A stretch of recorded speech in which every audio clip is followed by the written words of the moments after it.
తేజస్వి సూర్య చేసిన కామెంట్స్ పై Congress MP Chamala counter ఇచ్చారు. విషయానికి వస్తే తేజస్వి సూర్య వ్యాఖ్యలను ఖండిస్తున్నా ఉన్నారు చామల కిరణ్. మహిళా రిజర్వేషన్ బిల్లును ఎవరు పెండింగ్లో పెట్టారని ప్రశ్నించారు. ఎందుకు పెండింగ్ పెట్టారో తేజస్వి సూర్యకు అవగాహన ఉందా అని నిలదీశారు. 2023లో మహిళా రిజర్వేషన్ల బిల్లు పాస్ అయితే 2027లో జనాభా లెక్కల ఆధారంగా అమలు చేస్తామని బీజేపీ చెప్పలేదా అన్నారు చామల కిరణ్.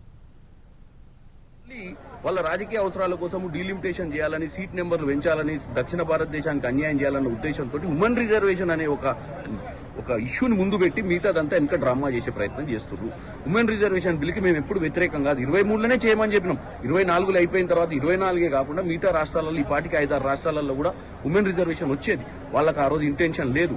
ఈ రోజు ఉమెన్ రిజర్వేషన్ అడ్డం పెట్టుకొని ఇమీడియట్ గా నెంబర్ ఆఫ్ సీట్లు పెంచాలన్న ఉద్దేశంతో ముందుకు పోతారు.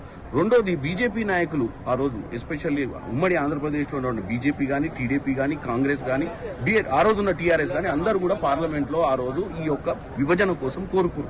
విభజనను పాకిస్తాన్ ఇండియాలో నిట్టు నిలువను మోసం చేశారని చెప్పడాన్ని ఈ రోజు తెలంగాణలో ఉన్నటువంటి బీజేపీ నాయకులు సమాధానం చెప్పాల్సిన అవసరం ఉంది.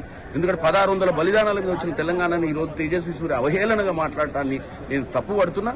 దీని మీద బీజేపీ క్షమాపణ చెప్పాలి. మూడోది, రేవంత్ రెడ్డి గారు హైబ్రిడ్ మోడల్ చెప్పినప్పుడు ప్రో రేటా ప్రకారం 50% పెంచే బదులు ప్రో రేటాను సగం తీసుకోండి, సగం performance of south Indian states GST. అది తెలంగాణకు న్యాయం జరుగుద్దనో ఇంకెన్నో న్యాయం జరుగుద్దని కాదు. ఎందుకంటే పర్ఫామ్ చేసే రాష్ట్రాలకు అన్యాయం జరుగుద్దన్న ఉద్దేశంతో ఒక ప్రపోజల్ ఇస్తే అది అన్కాన్స్టిట్యూషనల్ అంటాడు. ఏది కాన్స్టిట్యూషనల్? ఇప్పటి మటుకు బాబాసాహెబ్ అంబేద్కర్ గారు రాసిన రాజ్యాంగంలో ఎన్నోసార్లు అమెండ్మెంట్స్ జరిగినాయి.